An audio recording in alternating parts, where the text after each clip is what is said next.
अब भला ये कैसा सवाल हो गया कि हरित क्रांति श्राप है या वरदान।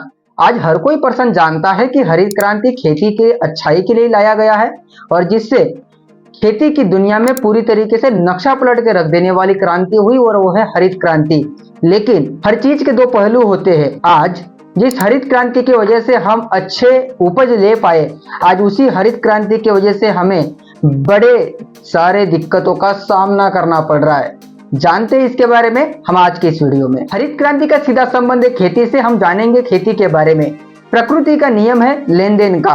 ना कोई व्यवहार बिना आदान प्रदान के चल सकता है, ना प्रकृति का कोई सिस्टम चल सकता है। पहले के समय में भी बार्टर सिस्टम चलता था। मेरे घर में अगर गेहूं है, आपके घर में अगर चावल है, तो मैं आपको गेहूं दे देता था, आप मुझे चावल दे देते, और इसी तरीके से व्यवहार चलता था। उसका स्वरूप आगे में पैसे ने लेता चला गया और प्रकृति में भी यही चीजों को स्थान दिया गया है। हमारे खेती में भी आज हम उपज लेते हैं। हमारे खेती से भी कहीं ना कहीं अगर हम अनाज अपने घर पर लाते हैं, जिसके लिए हम खेती में कुछ ना कुछ जरूर देते हैं। हम अपने खेती में अनाज के बदले में रासायनिक खाद, रासायनिक पेस्टिसाइड्स हम देते हैं। लेकिन मेरा सवाल यह है आपसे, क्या हमारे बाप दादाओं के जमाने में भी क्या ये रासायनिक खाद का इस्तेमाल होता होगा? क्या उनके जमाने में भी ये केमिकल पेस्टिसाइड्स डाले जाते होंगे? आंसर आएगा नो, नहीं डाला जाता था उस समय पे। उस समय पे जो खेती हुआ करती थी वो पूरी तरीके से नेचुरल तरीके से हुआ करती थी। पूरी तरीके से प्रकृति के आधार पर वो खेती की जाती थी। और दोस्त, उनका तरीका कुछ यूज था, तो उसके आधे हिस्से में खेती की जाती थी और आधे हिस्से को खाली रखा जाता था। और उस खाली रखे जमीन के टुकड़े में घर का कूड़ा कचरा, गोबर आदि डाली जाती थी। और जिसके वजह से एक तरफ से तो हम पोषक तत्वों को निकाल रहे थे और दूसरे तरफ से हम पोषक तत्वों को दे रहे थे। अब ये लेन देन के प्रक्रिया में हम एक बात को सबसे पहले ये जानते हैं कि हम जमीन में जो खेती करते उससे हम लेते क्या है।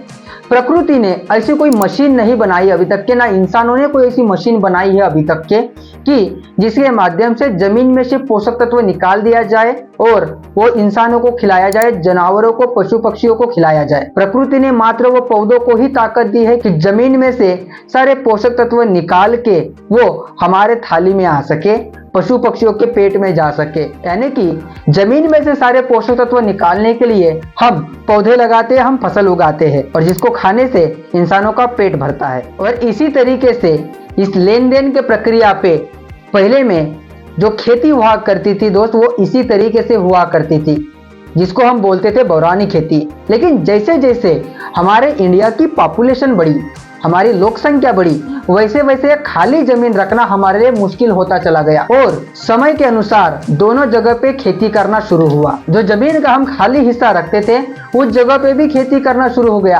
अब दोनों जगह से लेना ही चालू हो गया, देने का सिस्टम बंद हो गया। और इसी अनुसार चलते चलते चलते चलते हमारे मिट्टी की उपजाऊ क्षमता कम होती चली गई, होती चली गई, होती चली गई। और एक समय ऐसा आया कि जिस समय पे पहले के जैसे ना तो उपज हो रही थी, ना पहले के जैसा हमारे घर पे अनाज आ रहा था, और जिसके वजह से हमारे इंडिया में एक बहुत बड़ी समस्या सामने आ गई, और जो थी भूखमरी की समस्या।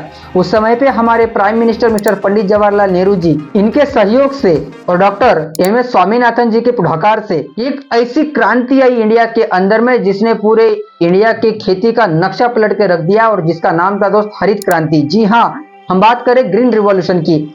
जिस ग्रीन रिवॉल्यूशन के माध्यम से हमारे खेती में ऐसा उछाल आया, किसान लोगों को बहुत सारा फायदा हुआ।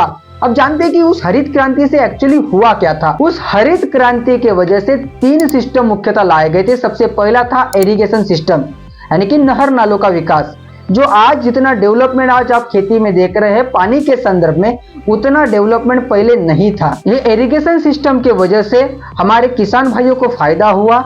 एक ही साल में 2-2, 3-3 फसलें लेना हमारे लिए मुमकिन हुआ। दूसरा था वो था हाइब्रिड सीड, यानी कि संकरित बीज और बियाने।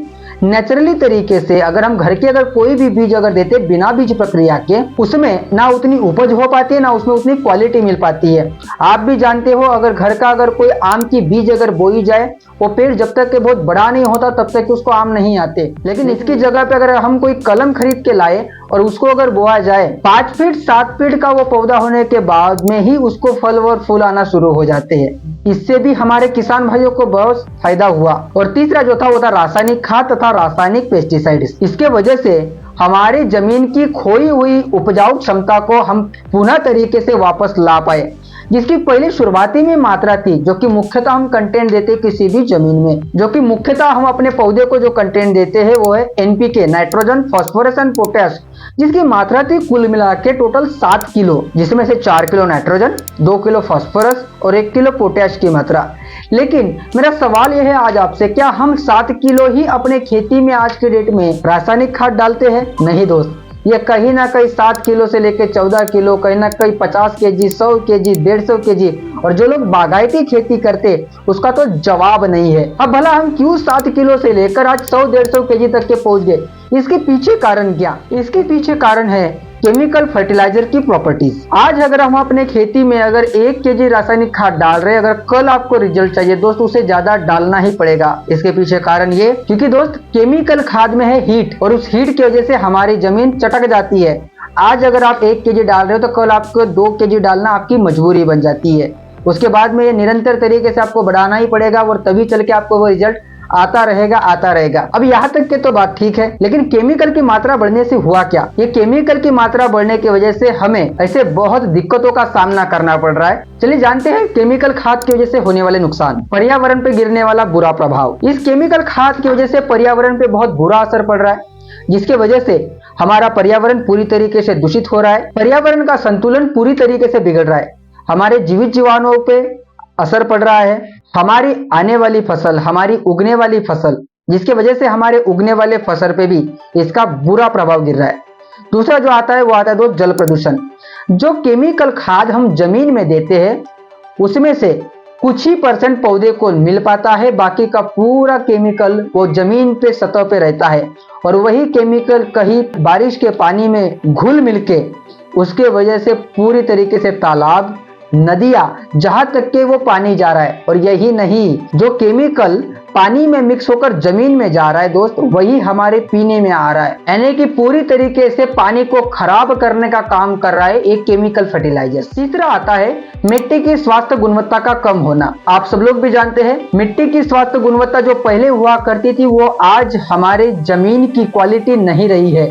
मिट्टी की फर्टिलिटी कम हो चुकी है।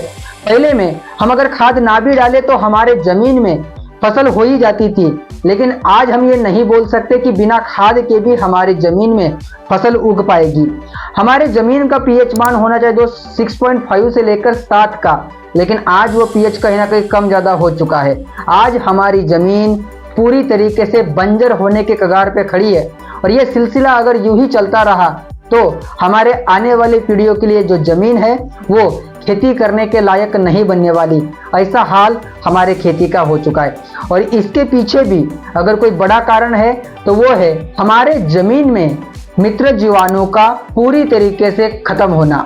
जी हाँ, हमारी जमीन को भुरभुरा रखने का काम जो मित्र जीवाणु करते थे, जमीन को उपजाऊ बनाने का काम जो हमारे मित्र जीवाणु करते थे, जैसे कि केचुआ हुआ जो किसान का जिसको मित्र बोला जाता था, ह्यूमस, ऐसे न जाने बहुत सारे बैक्टीरिया जो जमीन में थे वो केमिकल खाद के वजह से पूरी तरीके से खत्म हो चुके। अगर मैं आपको बोलूं कि अपने मुट्ठी पे 1 मुट्ठी यूरिया लीजिए और उसमें किसी जिंदा केचुए को छोड़ दीजिए, वो केचुआ पूरी तरीके से तड़प तड़प के मर जाएगा। इतना केमिकल है उन सब खाद में, और वही खाद अगर हम जमीन में डाल रहे हैं तो कहाँ से वो हमारे मित्र जीवाणु बचने वाले हैं। और इसके वजह से नुकसान ये हुआ कि जो मिट्टी को फेरने का काम केचुआ करता था, सालाना लगभग हजारों के तादाद में जिसके बच्चे पैदा हो जाते थे दोस्त, वो सिस्टम पूरी तरीके से बंद हो गया। ये सिस्टम बंद होने की वजह से हुआ क्या? ये सिस्टम बंद होने की वजह से जमीन को फेरना बंद हो गया। जमीन आज हमारी हार्ड बन चुकी है। अगर पहले जमीन में दलदल हुआ करता था, लेकिन आज अगर आपके जमीन का पानी अगर सूख जाए तो आप जूता पहन के भी उस जमीन में घूम के आ जाइएगा, आपके जूते को मिट्टी नहीं लगने वाली। दोस्त ये हुआ क्यों?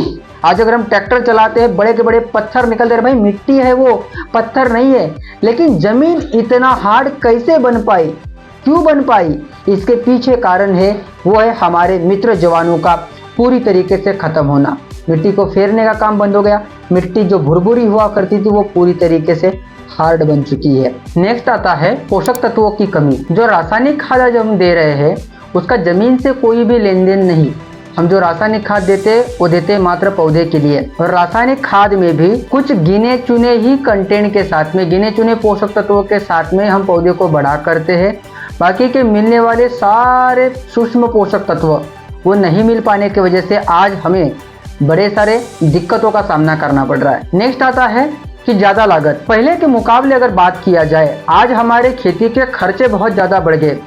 रासायनिक खाद तथा रासायनिक फवारनियों में इतना ज्यादा पैसा आज इन्वेस्टमेंट हो रहा है कि आज हमारे इंडिया में एक बहुत बड़ी इंडस्ट्री और बहुत बड़ा, मैं जहां तक के बात करूं दोस्त, करोड़ों अरबों रुपए का टर्नओवर मात्र केमिकल खाद का और केमिकल दवाइयों का है। अब लागत तो लग गई, लेकिन क्या लागत के साथ साथ में हमें उतना उपज मिल पा रहा है? तो आंसर आएगा नहीं। जितना हम लागत लगा रहे हैं कि लागत के मुकाबले में आज हमारी जो उपज है, कम उपज हमें मिल रही है, और कम उपज मिलने की वजह से किसानों को सीधा सीधा नुकसान हो रहा है कि खर्चा ज्यादा इन्वेस्टमेंट हो रहा है और उसके बदले में आज वहां से हमें उतनी उपज नहीं मिल पा रही है, जिसकी वजह से किसानों को नुकसान का सामना करना पड़ रहा है, और जिसके वजह से ही खेती करना आज के डेट में कोई नहीं चाहता है, और जिसके वजह से खेती करने के लिए बड़े सारे लोग आज बचने का प्रयास करते रहते कि मुझे खेती ना करना पड़े, क्योंकि आज उसमें उतना प्रॉफिट नहीं बचा है। अगले नुकसान की अगर हम बात किया जाए जो है दोस्त, पौधे में बढ़ती बीमारियां। कि पहले के मुकाबले जो हम नेचुरल तरीके से खेती करते थे उसमें जितनी बीमारियां लगती थी, आज उससे कई गुना ज्यादा बीमारियां आज पौधे के ऊपर में आ रही है। हमने बीज बो दिया, ट्रांसप्लांटिंग कर दिया, पौधे तो सही तरीके से ग्रोथ कर जाते हैं, लेकिन ऐन वक्त पे कोई वायरस का वहां पे आक्रमण हो जाता है, कोई बैक्टीरियल वहां पे आक्रमण हो जाता है, और जिसके वजह से हमारी अच्छी खासी लहलहाती फसल पूरी तरीके से बर्बाद हो जाती है, और जिसके वजह से सीधा आता है किसानों का नुकसान के ऊपर में बात, और जिसकी वजह से भी हमें नुकसान का ही सामना करना पड़ता है। अगले अगर पॉइंट की बात किया जाए, बढ़ते कीटकों का प्रभाव। आज हमारे फसलों के ऊपर में बीमारियों के साथ साथ में जब भी हमारा पौधा कमजोर होता है, और कमजोर पौधे के साथ साथ में एक बहुत बड़ी समस्या जो हमें आज सामना करना पड़ता है जो है कीटकों का प्रभाव। क्योंकि पर्यावरण के, वातावरण के चेंजेस की वजह से, इन्वायरमेंट के कोई बदलाव के कारण आज ऐसे कीटकों का हमें सामना करना पड़ता है, जिसके वजह से हमारी फसलें न जाने कितनी बर्बाद हो जाती है। अब इन कीटकों को रोकने का काम करते थे कुछ ऐसे कीटक जो उन कीटकों को खाने का काम करते थे जो फसलों को खाते थे। मतलब कुछ कीटक ऐसे जो पूरी तरीके से फसल के ऊपर में निर्भर रहते हैं, तो कुछ कीटक ऐसे होते जो सिर्फ मात्र कीटकों के ऊपर में निर्भर रहते हैं। तो हमारे केमिकल पेस्टिसाइड्स की वजह से हुआ क्या, हमने दोनों कीटकों का खात्मा कर दिया। और जब भी कोई एनवायरनमेंट, जब भी कोई क्लाइमेक्स में चेंजेस होता है, बदलाव होता है, उस समय पे उन कीटकों को, जो फसलों को खाते हैं, उन कीटकों को खाने वाले कीटक न होने की वजह से उनकी पैदावार ज़्यादा तरीके से बढ़ती रहती है। तो कीटकों की वजह से भी आज हमें नुकसान का सामना करना पड़ रहा है। अगले नुकसान की अगर हम बात किया जाए कि फसलों की गुणवत्ता का कम होना। जो फसल की क्वालिटी, जो उपज की क्वालिटी, जो अनाज की क्वालिटी पहले हुआ करती थी दोस्त, आज वो अनाज की क्वालिटी नहीं दिखाई दे पड़ती है। जिस तरीके से पहले हम कोई फल खाते थे, पहले हम कोई सब्जियां खाते थे, तो उसमें पाए जाने वाले जो भी विटामिन होते थे, मिनरल्स होते थे, प्रोटीन्स होते थे, वो सही तरीके से उचित मात्रा में मिल पाते थे। आज आयरन का प्रमुख स्रोत माना जाता है पालक को। अगर हम मार्केट से कोई पालक खरीद के लाया जाए तो उस पालक में आयरन कम और केमिकल ज़्यादा मिल जाएगा। यानी कि जो क्वालिटी हमारे फसलों में होनी चाहिए, हमारे सब्जियों में होनी चाहिए, हमारे फलों में होनी चाहिए, वो क्वालिटी आज नहीं है। क्योंकि वो जमीन में सारे पोषक तत्व मौजूद न होने की वजह से वो पोषक तत्व फल के माध्यम से हमारे थाली तक के नहीं पहुँच रहे, और यही पोषक तत्व थाली में न मौजूद होने की वजह से हमारे शरीर में वो सारे पोषक तत्व नहीं मिल पाने की वजह से आज इंसानों को और नुकसान का सामना करना पड़ रहा है, जो है इंसानों में बढ़ती बीमारियां। क्योंकि हम जो खाद अपने जमीन में देते हैं, जो खाद हम आज हमारे पौधों में देते हैं, वही खाद दोस्त हम हमारे पौधों के जड़ों में दे देते हैं। दोस्त उसमें से जो केमिकल हमने जड़ों में डाला, वही केमिकल पौधे के जड़ों से लेके तने में, तने से लेके दोस्तों पत्तियों में, पत्तियों में से ही फूलों में, फूलों से लेके फल में आता है। वही केमिकल फल के माध्यम से हमारे थाली में आ जाता है, और वही फल के माध्यम से, वही अनाज के माध्यम से, वही केमिकल जो हमने पौधे के जड़ में दिया था वो हमारे शरीर में पहुंच जाता है। अगर मार्केट से कोई अगर एप्पल खरीद के लाया जाए तो हम सीधे तरीके से बोल देते पहले उसको धोकर खाइए, उसके ऊपर में केमिकल है। चलो धोने से उसके ऊपर का तो केमिकल निकल गया, मुझे बताइए उसके अंदर में जो केमिकल है उसको कैसे निकालोगे? और यही केमिकल आज हमारे शरीर में चारों ओर से लौट रहा है, जिसके ऊपर में हमने बात किया कि जमीन में डालने से फल के माध्यम से हमारे थाली से लेकर हमारे पेट तक के वो केमिकल पहुंच रहा है। दूसरे तरीके से देखा जाए वही केमिकल आज पूरे जमीन में फैलने की वजह से, पानी में फैलने की वजह से हर एक वो पौधे में, हर एक वो फसल में केमिकल पहुंच चुका है। अगर वही घास अगर कोई गाय खा लेती है तो वही केमिकल घास के माध्यम से गाय तक के पहुंच गया। गाय के माध्यम से मिलने वाला दूध, दही या फिर अन्य जो भी प्रोडक्ट्स बनते हैं दूध के माध्यम से, उसके वजह से भी वो केमिकल हमारे शरीर तक के पहुंच रहा है। वही पानी में जो दूषित पानी, जो केमिकल खाद के साथ में मिला हुआ पानी में मछलियां तैरती है, वही मछलियां इंसान खाता है, मछलियों के माध्यम से भी कहीं ना कहीं वो केमिकल हमारे शरीर में पहुंच रहा है। यही बात मुर्गियों पे लागू होती है, यही बात भेड़ बकरियों पे लागू होती है, जो कहीं ना कहीं दोस्त हम जिसका सेवन करते हैं और उसके माध्यम से वो केमिकल हमारे तक के पहुंच रहा है। ये सर्कल चलता ही आ रहा है, ये घूमता ही जा रहा है, चारों ओर से वो केमिकल, खराब क्लाइमेक्स, न जाने कितने तरीके के पोल्यूशंस, बढ़ते हुए रेडिएशंस, और ये हमारे शरीर में दिन ब दिन आता हुआ केमिकल, जिसके वजह से नुकसान क्या हो रहा है। आज छोटे छोटे बच्चे के बाल सफेद होना, छोटे छोटे बच्चों को चश्मा लगना एक कॉमन बात है। हर गांव में आज कैंसर का पेशेंट पहुंच चुका है, हर एक घर के बाद में आपको बीपी का, शुगर का पेशेंट मिल जाता है। दोस्त किस वजह से, इसके पीछे कारण क्या, आप भी इसको जड़ से टटोलने की कोशिश जरूर कीजिएगा। अगर इंसानों की अगर बात किया जाए, हमारे दादा लोगों की अगर बात किया जाए, जो हमारे सेकंड जनरेशन की भी अगर बात किया जाए, कम से कम वो 100 साल जीते थे। आज अगर हमारे जनरेशन की बात किया जाए, आज अगर हमारे पापा के जनरेशन की बात किया जाए, तो कहीं ना कहीं उनकी एज 70 साल तक के पहुंच चुकी है। और हमारे जनरेशन की बात किया जाए, ये 70 साल से भी कम होने वाली है। और इसी तरीके से निरंतर तरीके से अगर हम चलते रहे, हम अंदाजा लगा सकते हैं कि हमारे आने वाले बच्चे कितने साल जिएंगे।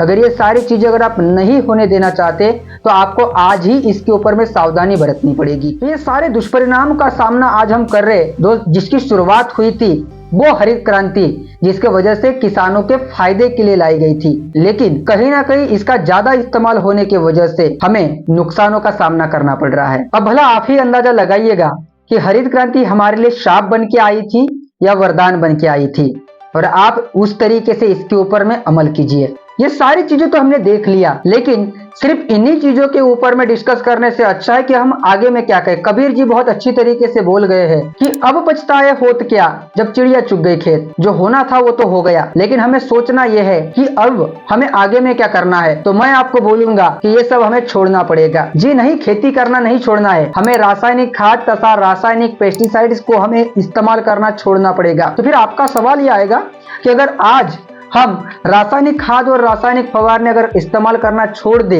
और अगर हम हमारे खेती में अगर कुछ भी ना डाले, तो आज तो हमारी खेती के हाल कुछ यूं है, अगर हम अपने खेती में कुछ भी ना डालते हैं तो खेती होने वाली नहीं है। लेकिन आज मैं आपको इसके ऊपर में ऐसा सॉल्यूशन देने वाला हूं जिसके तहत में आप पूरी तरीके से नेचुरली तरीके से खेती कर पाएंगे, जिसका पशु पे, पक्षियों पे, मनुष्य पे या फिर यहाँ तक के बाद या पर्यावरण पे कोई भी साइड इफेक्ट नहीं है, जो पूरी तरीके से सबके लिए फायदेमंद है और जिसको कहा जाता है ऑर्गेनिक फार्मिंग। आज मार्केट में बहुत सारे कंपनियों के ऐसे आज प्रोडक्ट आ चुके हैं जो 100% ऑर्गेनिक खेती करने को बढ़ावा दे रहे। सवाल ये आता है अब कि ये क्या है ऑर्गेनिक फार्मिंग, ऑर्गेनिक फार्मिंग कैसे की जाती है, या फिर कम उपज लिए ऑर्गेनिक फार्मिंग करना संभव है। वाकई में ऑर्गेनिक फार्मिंग हमारे लिए नुकसानदायक है या फायदेमंद, ऑर्गेनिक फार्मिंग करने के लिए हमें कौन कौन से सावधानियां बरतनी पड़ेगी, ये सारे सवालों के जवाब जानेंगे हम हमारे अगले वीडियो में।